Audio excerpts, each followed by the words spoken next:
In this session, we will see that a theorem which established the existence of a maximum geodesic in an end surface passing through a point P and with the initial velocity v. Let us move to the theorem.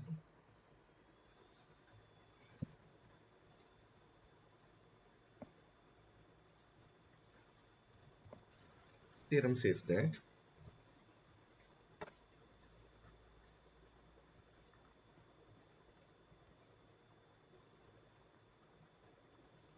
theorem let S be an end surface, let capital S be an end surface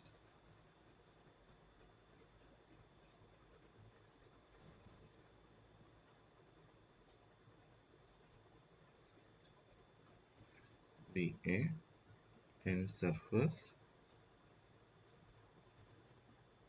in Rn plus 1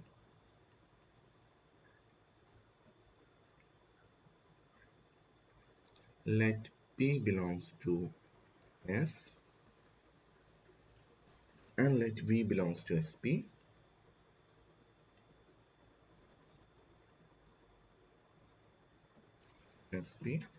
Then there exists an open interval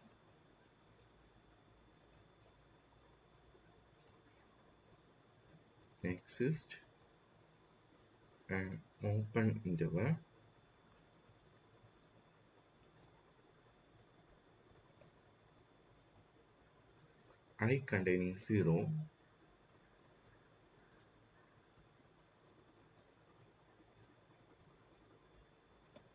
and a geodesic alpha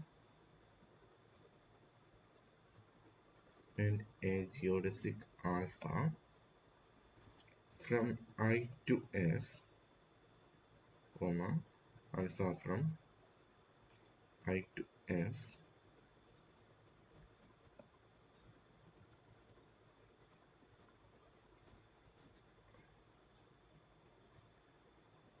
such that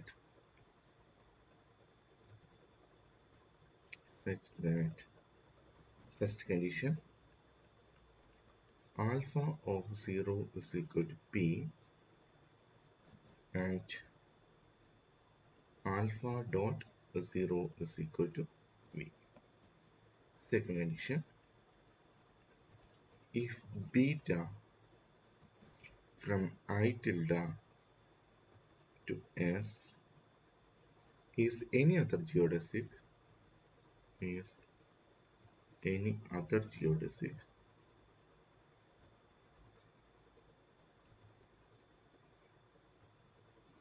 in S with beta of 0 equal to P and beta dot 0 is equal to V and beta dot 0 is equal to V, then I tilde is contained in I and beta of t is equal to alpha of t. Beta of t is equal to alpha of t for all t belongs to I tilde. For all t belongs to I tilde. So this theorem says that whenever you are having a surface and a geodesic alpha which is passing through the surface through P with initial velocity V, then if there exists any other geodesic which is satisfy the same condition, that is which is passing through P and with the initial velocity V, then this beta should be a part of our alpha. So as a remark, we can note this remark: the geodesic alpha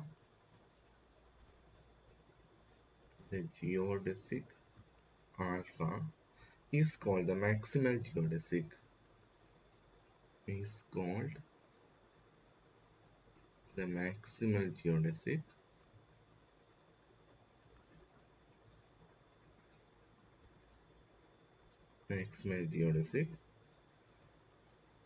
in S passing through passing through P and with initial velocity V.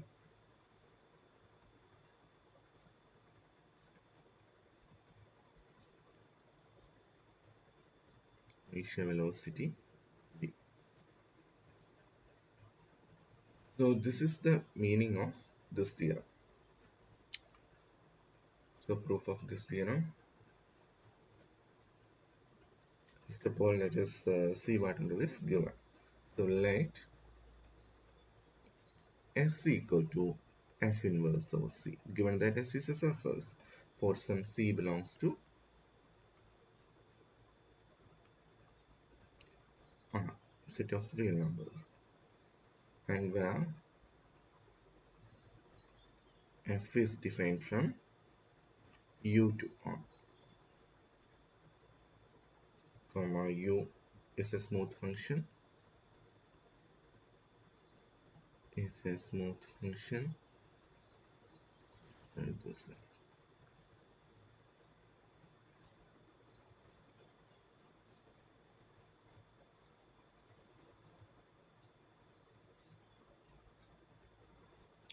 is a smooth function. U open in Rn plus 1,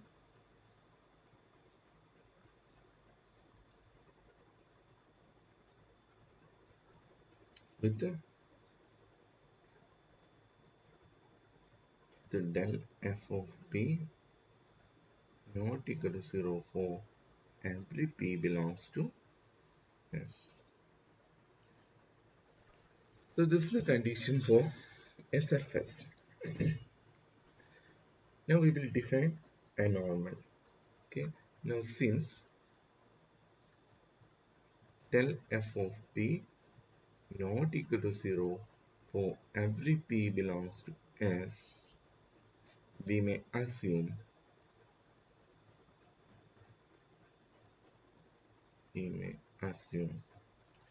del f of p not equal to 0 for every p belongs to U also. That we are assuming. Because we need a normal in your entire U. That's why we are assuming such a condition. So our n is equal to normal n is equal to del f by norm of del f. So n is defined.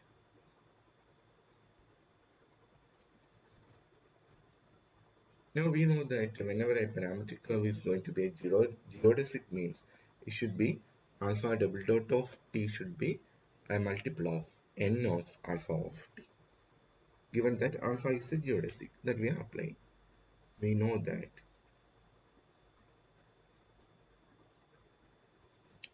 a parametric curve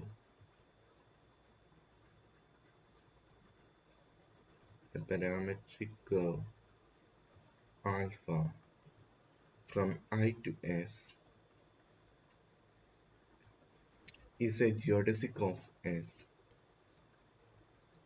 Is a geodesic of S if and only if its acceleration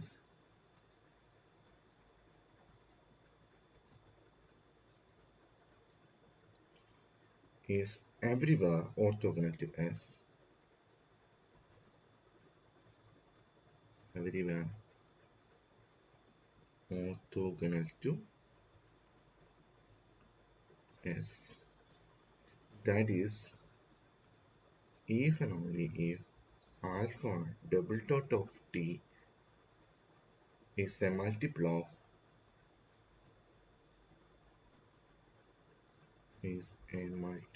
of n of alpha of for all t belongs to I.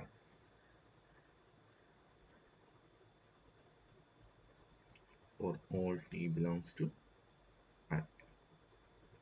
So this is the condition. So that we can write it as, that is, alpha double dot of t is equal to some g of t into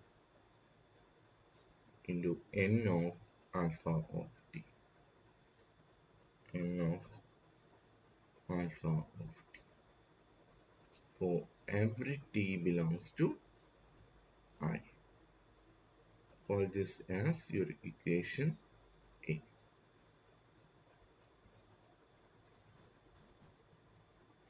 where t is from I to R. T is from I to R.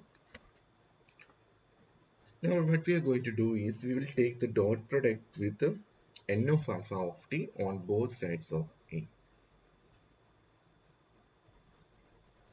Now taking dot product in both sides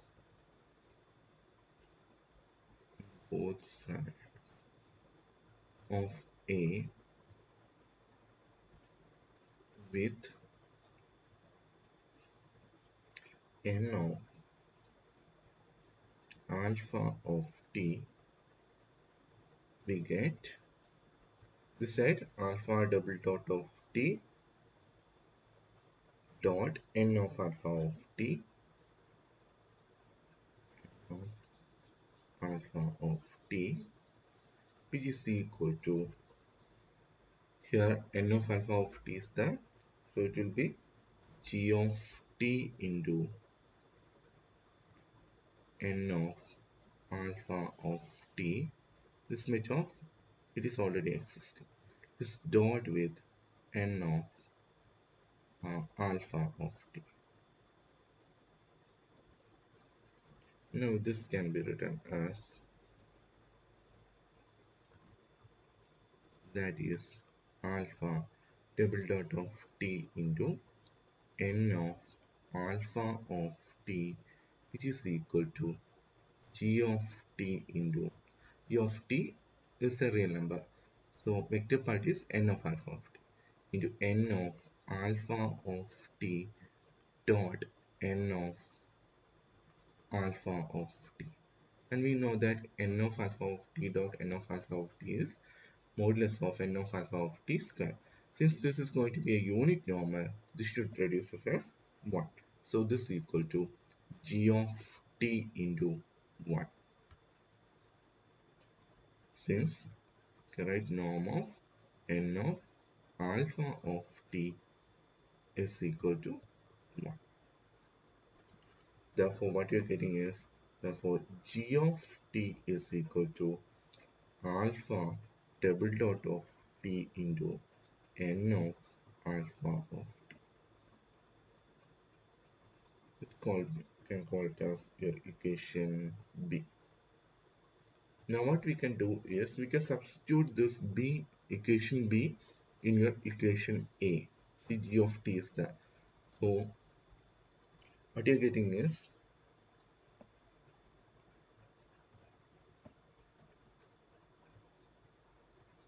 okay, we can have one more simplification over here. Therefore, what you're getting is g is equal to alpha double dot n composition alpha. Okay, now this can be written as alpha dot n composition alpha dash. That means since it's going to be a scalar, since we are taking the dot product, it's a scalar, its derivative minus alpha dot with n composition alpha dot. Thus you can expand it. When you expand it, this term will be an addition term over here. So we can see here, when you're taking the derivative of first into second function plus first function into derivative of this. So that's the addition term that we are neglecting here. So this is equal to alpha dot belongs to the velocity vector and n belongs to the normal vector. So this dot product should be always 0. So 0 minus alpha dot with n composition alpha dot. So what you're getting is g is equal to minus alpha dot n composition alpha dot. Thus, thus alpha from I to S is a geodesic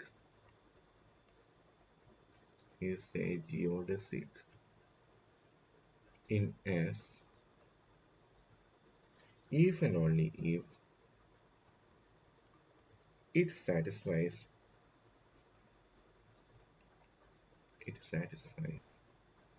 the differential equation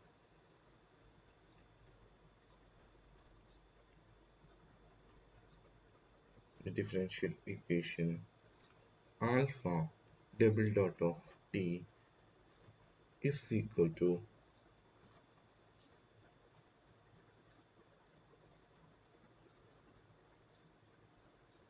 from where you're getting this alpha double dot of t is equal to we have found from equation A.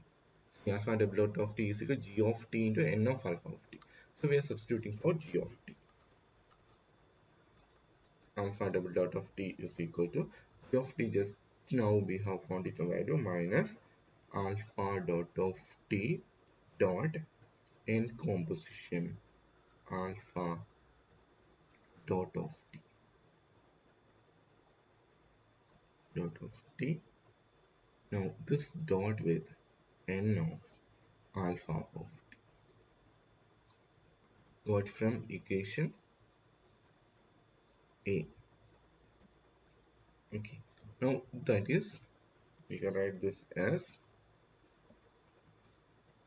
alpha double dot of t plus alpha dot of t dot n of n composition alpha dot of t into n of alpha of t is equal to 0. That is alpha double dot of t, sorry, alpha double dot, we are taking only the alpha double dot plus alpha dot n composition alpha dot of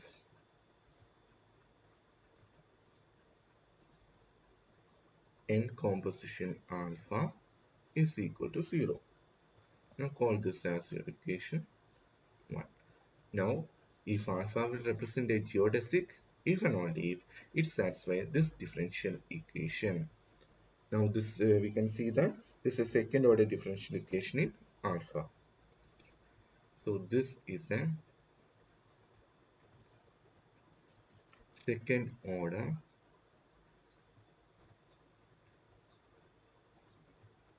differential equation in alpha.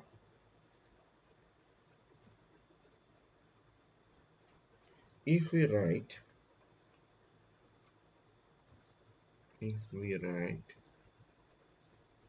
alpha of t is equal to x1 of t, x2 of t, etc. xn plus 1 of t, the equation 1 become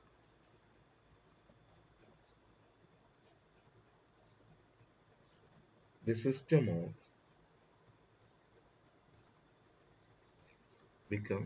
the system of second order differential equation. Differential equation. So what should be the differential equations? It will be componentized. That is d square xi by dt square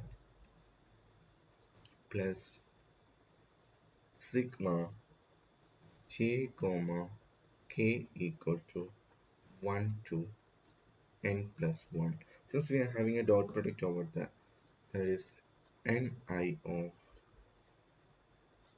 x1, x2, etc. xn plus 1, xn plus 1 into dou nj by dou xk of x1, x2, etc. xn plus 1 into dxj by dt into dxk by dt, which is equal to 0, where n is equal to, or nj comma j equal to 1 to etc. n plus 1 are the components of n.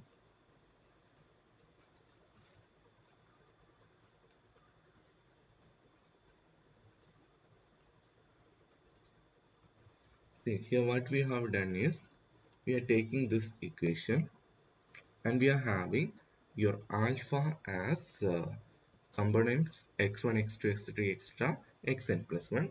So alpha double dot means we will have the first component, that is x1 double dot, plus here one dot product is coming, and that dot product we can by using sigma notation we can write this using two sigma notations. So that I have written, okay, this into this plus, like this only this will come. So this value should be equal to 0.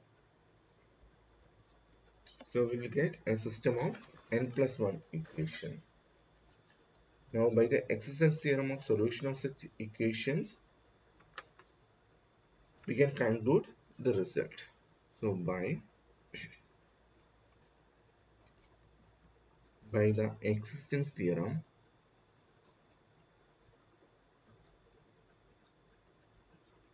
of solution of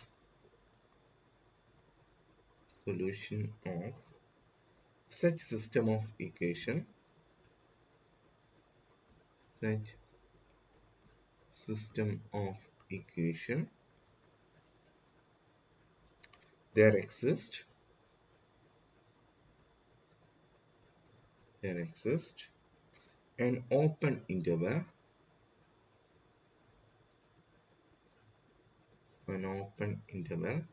I or I1 about 0,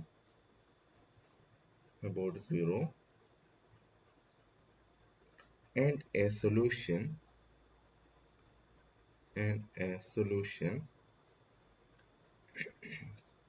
beta 1 from I to u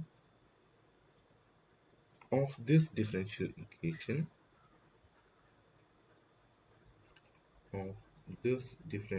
equation, satisfying the initial condition,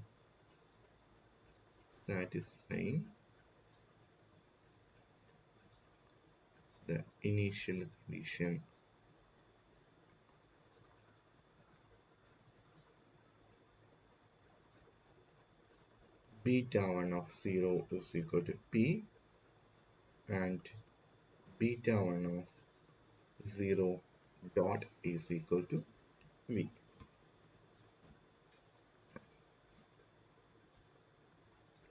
That is satisfying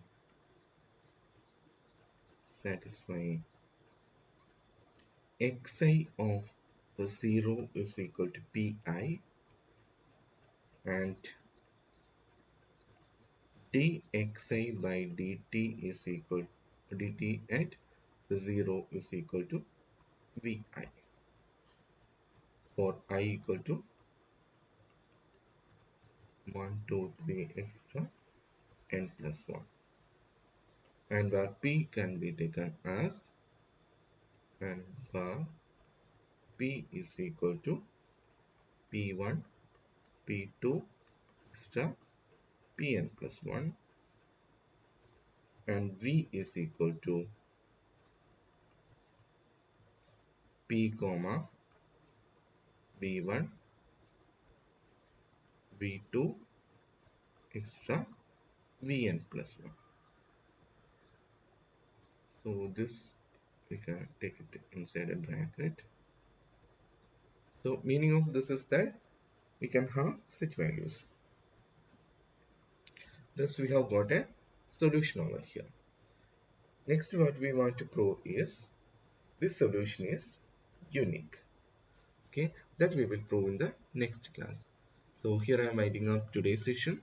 Thank you for your patient listening. Thank you. So today we have discussed about the existence part of a maximal geodesic. So the theorem says that there exists a maximal geodesic. Okay, how we have proved this? We have proved first we have used the idea of surface, then using the del f of p we have defined a normal, and next we are using the fact that alpha is a geodesic. So alpha double dot of t can be written as g of t into n of alpha of t. Next we are finding the value for g of t and we are substituting it back. We will get a system of differential equation, and by using the second order differential equation property, the existence part of a solution, we will get a solution for that. So in the next class we will prove the uniqueness. Okay, thank you for your patient listening. Thank you.